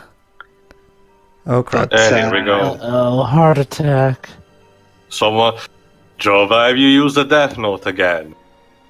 No. That no wasn't very convincing. Symbolism. Look, what would I have against Vincent There you go. Price? He literally, because of that, he also pierced the hands for the scissors. Oops. Because that explains why he didn't just use them. After he died. Yours are Caesar, which will pierce the heavens. I know a Gurren Lagann reference is very inappropriate, but come on. Don't worry, Tio. I've made more. And there you go. Now you know why he said at the beginning when Diane asked him when she first found him, "What about your parents? Where are they?" And he said he didn't wake up. That's what he meant. He tried cutting him to see if he would wake up, but no.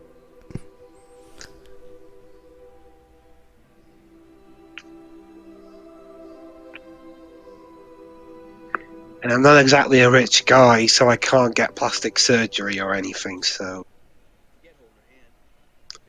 Oh, there. SKU shall receive lives. Wonderful.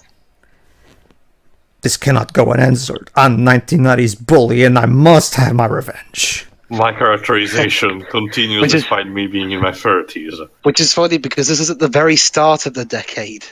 Yeah, I was gonna say it's like the American trend of having actors play teenagers who are like 10 years older than them. Yeah. Yeah. One Yeah. thing that I appreciate in the new It movies that they actually know that and they kind of playing around with that concept. All right, now we're gonna get. All right, Dwibs, you were concerned that someone would die in this movie. Well, we're about to get to a point where it does almost happen, but not. This kid. It doesn't quite happen though.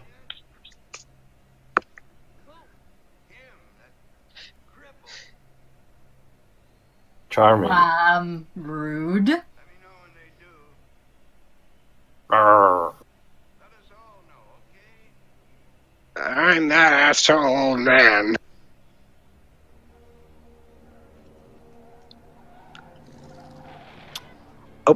Bear! Oh, you missed it. Not the bear. So what? Is he just going to knock over everything?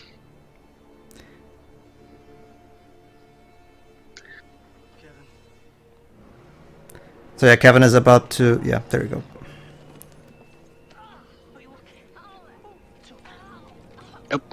And there we go. Yeah, you kind of. Oh. Oh, come on. I'll remember See, now Dwebs. he's just a victim of circumstance. Remember Dwebs. Remember Dwebs. He panics when he's nervous. This is not looking good. No. No, not at all. Oh crap. Yeah, there you go. Ah.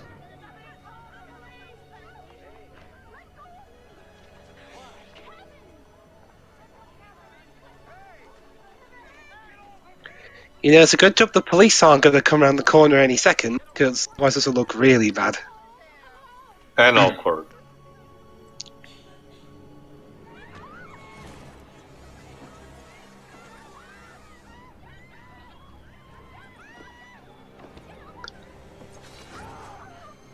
Oh, Self-defense. He deserved that. Self-defense, dude. Yep. cut his arm off.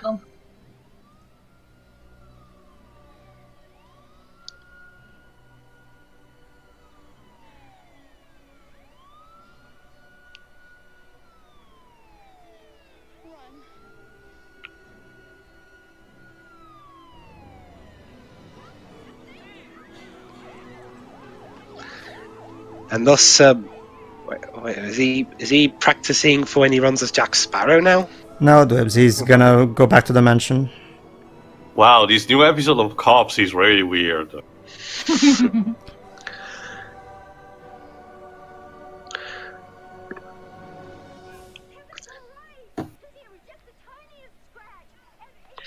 Well, scratches. Semantics. So there you go, Dwebs. Aside from Vincent Price, nobody actually died. Pew, I pew. was just to say, except for Edward. No, he was just trying to scare him.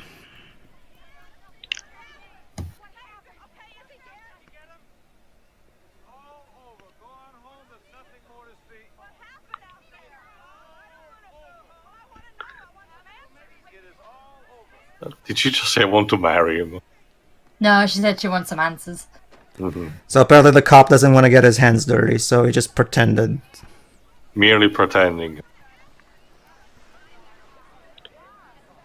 You know, officer, you could at least secure the scene. I mean, they're gonna run up and...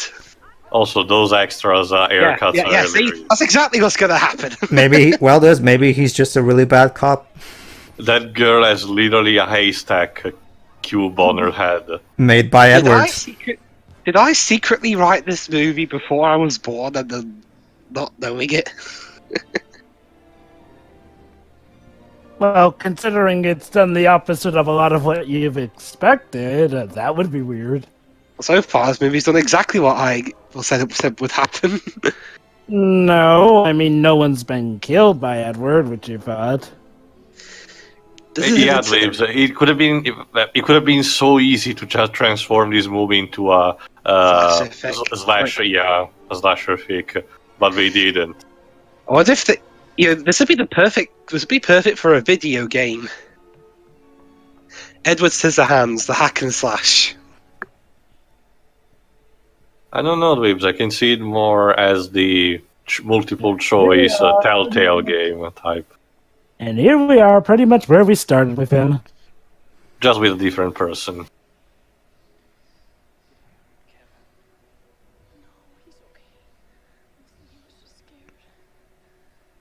And scarred. Actually, it's mainly just a scratch, apparently.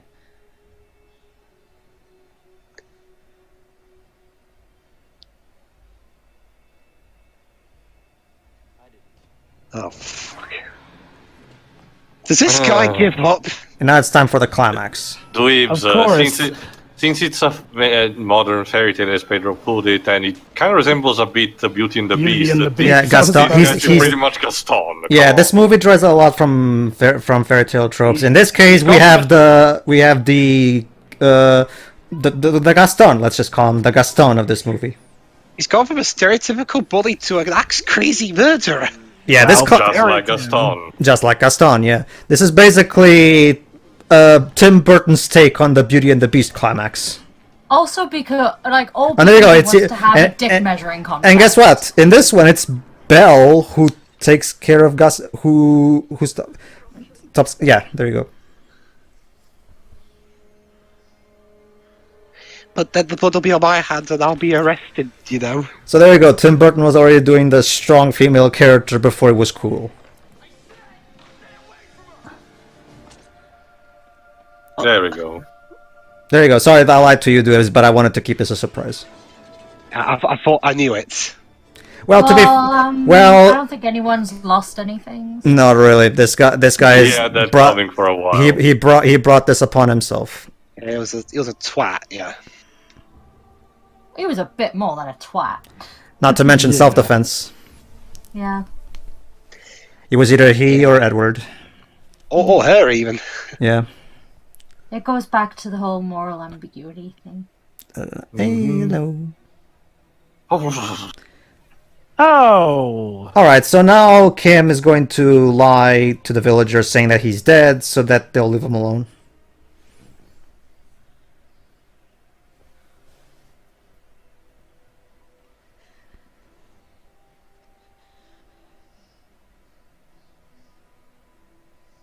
Did you say earlier he wasn't a big fan of the ending? I wonder why. Maybe because maybe he doesn't like sad endings.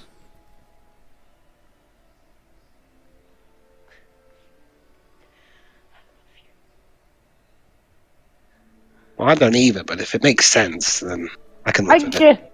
guess I can understand Michael. It's All not right. like he said that. This is this particular piece of music is probably my personal favorite piece of music ever composed by Danny Elfman. It's called Grand Finale. It plays all the Yeah. way all the way in through this ending and the credits. The orchestra must have been knackered by the time this piece was over. That tends to usually be the thing with Danny Elfman and Tim Burton soundtracks. It's that often the finales are literally called finale in the soundtrack listing. Yeah, it is. I have the Tim Burton, Danny Elfman 25th anniversary music box collection, so I know that. Mm-hmm.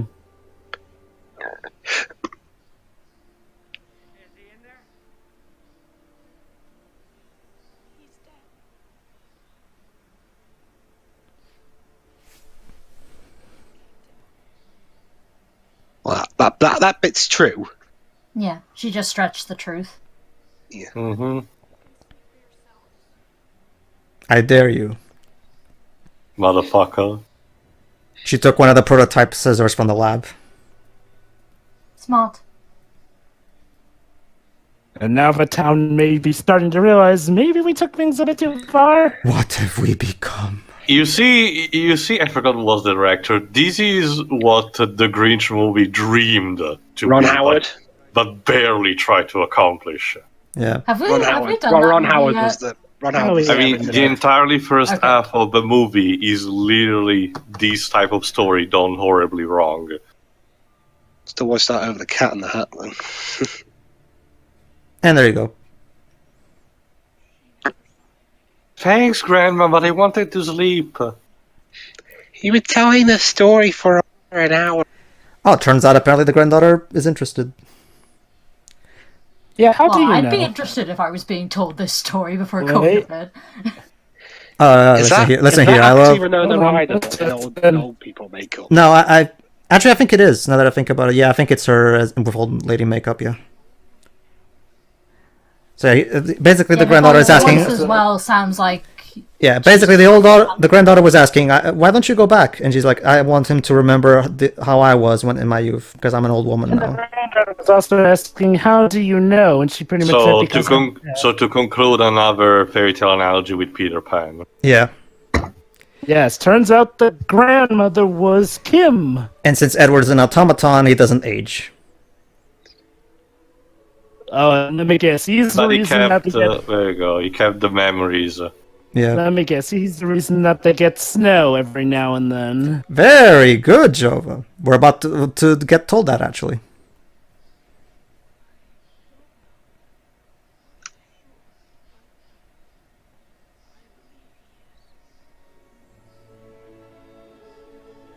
It's more convincing than my old lady voice, I'll tell you that much.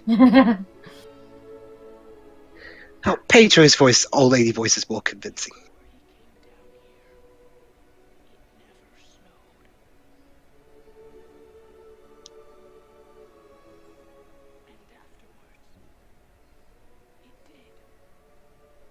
Yeah, very good.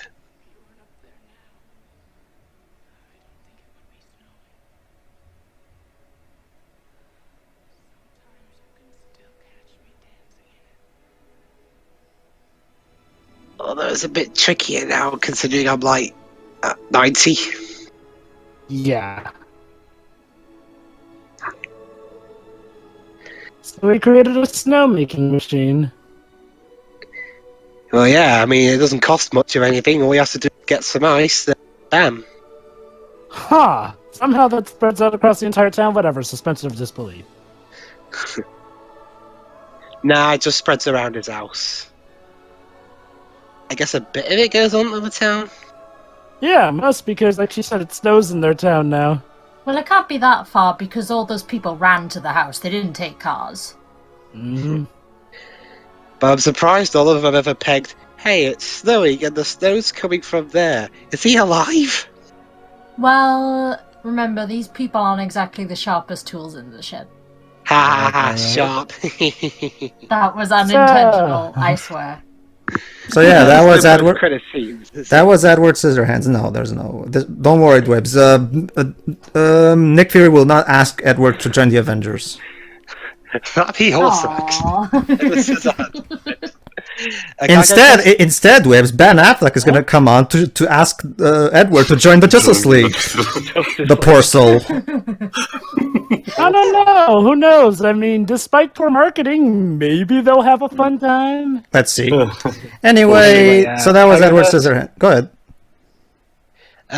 Yeah, actually, I really enjoyed it. I mean, as you could tell from what I was saying throughout of it, it was a little bit predictable, but you know, it was the fun kind of predictable. The ones I always, the ones I just point out and just laugh at and then move.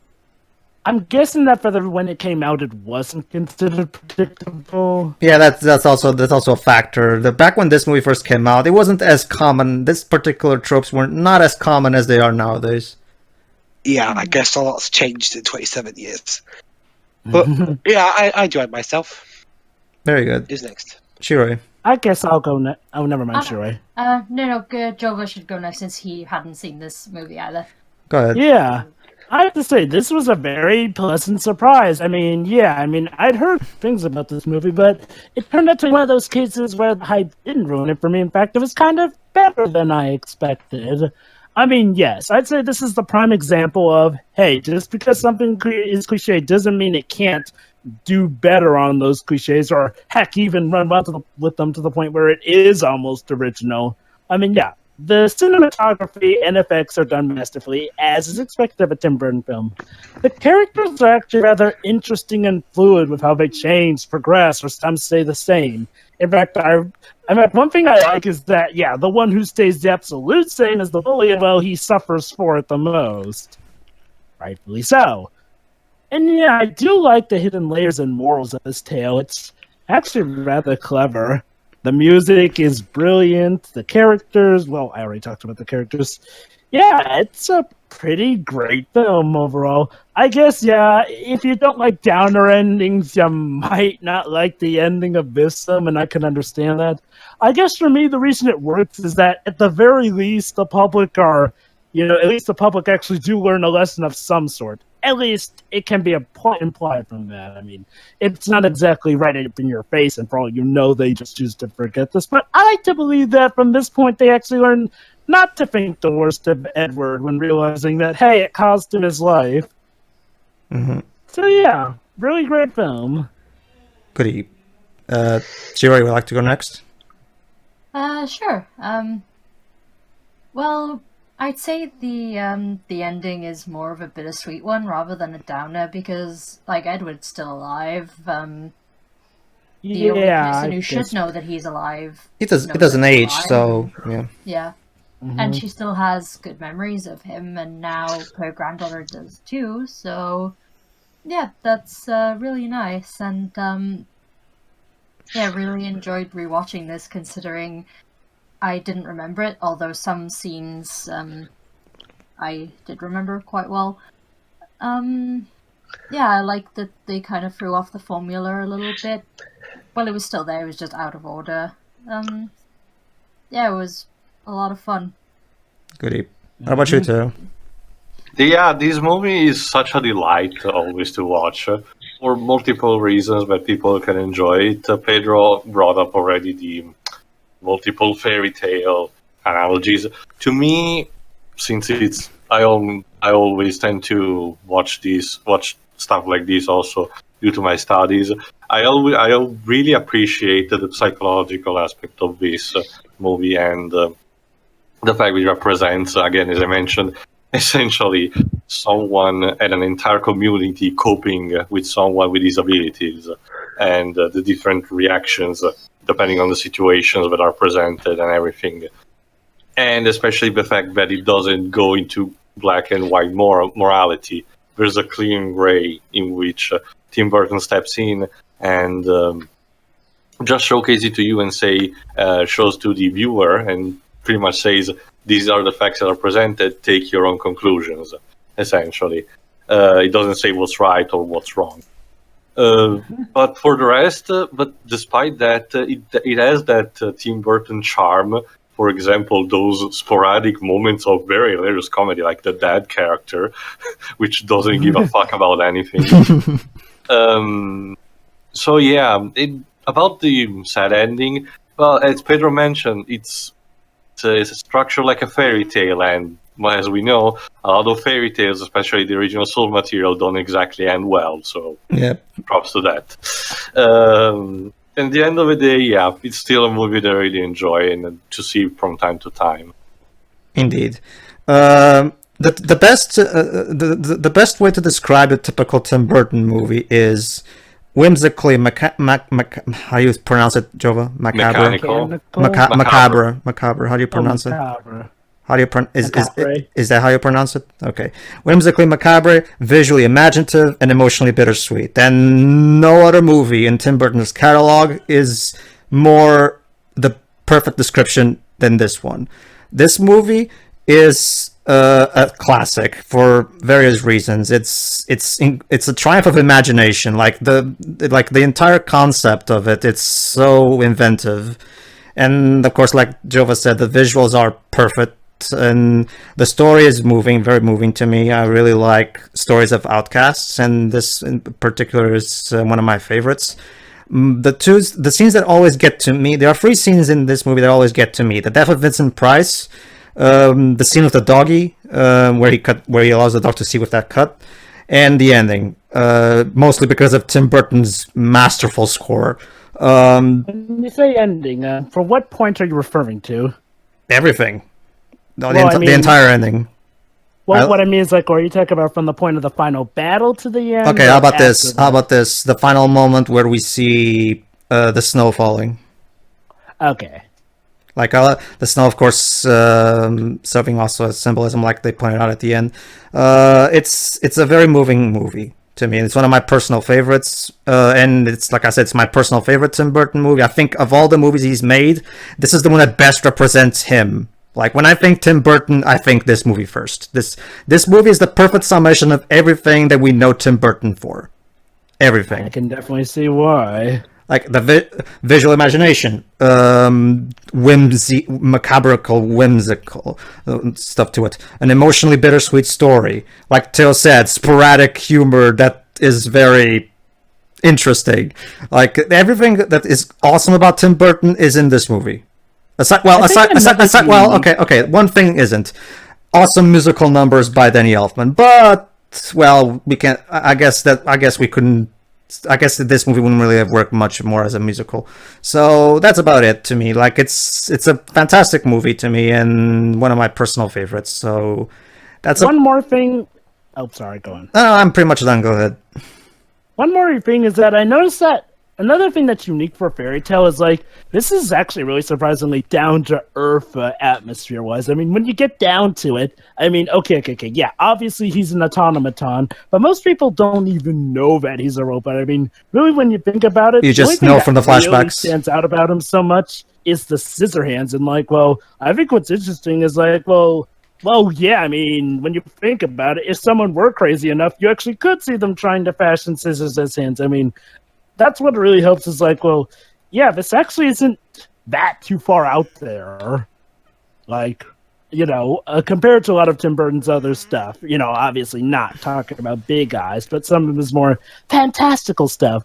Is like, I think what helps hit it home is, yeah, how down to earth and close to reality this is. Mm-hmm. Not to mention the themes of this story are just as relevant today as they were when it first came out, if not more. Yeah, that's right. All So right. yeah, that was a wonderful start to our Halloween picks. Indeed. All right, so everybody tune in for whatever Tim Burton movie we do next. See you. All right, see ya. See ya.